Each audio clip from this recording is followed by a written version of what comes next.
Kalau kita makan kedai hok ada jual arak, seperti Tony Ramas, Friday gana ustaz mitok terang ramai sangat orang Islam pergi makan, baik, kedai tu ada jual arak, lepas tu kita pergi makan benda halal, hukumnya halal. Hukum makan halal dulu. Tapi kalau kedai tu kedai orang kafir, kedai makan orang kafir, dan kedai orang Islam ada, setengah ulama fatwa haram kita pergi makan. Kenapa? Kerana walaupun makanan kita halal, tapi jenis kedai hok jual barang haram ni akan memungkinkan kena pada pinggang-pinggang makuk kita. Nampak? Ini ramai sangat, dia bangga sangatlah makan kedai kapi. Nampak? Kedai white coffee hok kapi lah, kedai kopi tiang kapi, tak boleh. Kalau kita duduk di Amerika tak boleh. Tak usah duduk ni, datang. Kita pergi di Amerika, pergi di Kanada, tak boleh makan kedai orang kafir, melainkan makan pinggang dia bersih.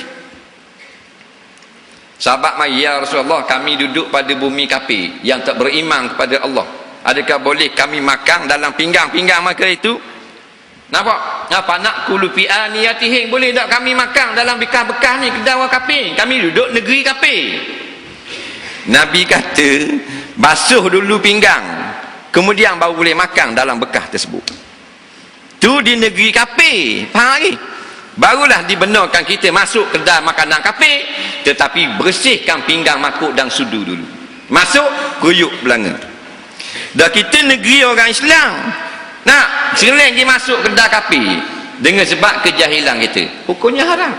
Yang pertama fitnah, yang kedua membantu mengembangkan ekonomi orang kafir, padahal kedai orang Islam tu lain, tak ada kedai orang Islam. Kemudian kedai orang kafir ni bersih tak? Tak bersih.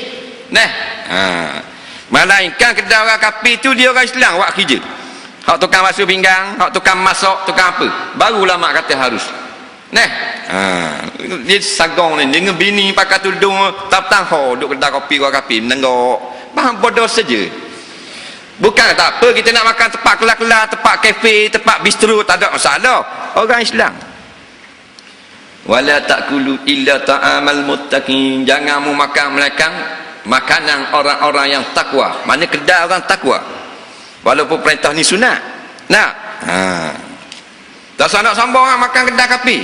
Dak berjuruh haram, kedai orang Islam banyak lah ni, hak kelas-kelas, hak molek-molek.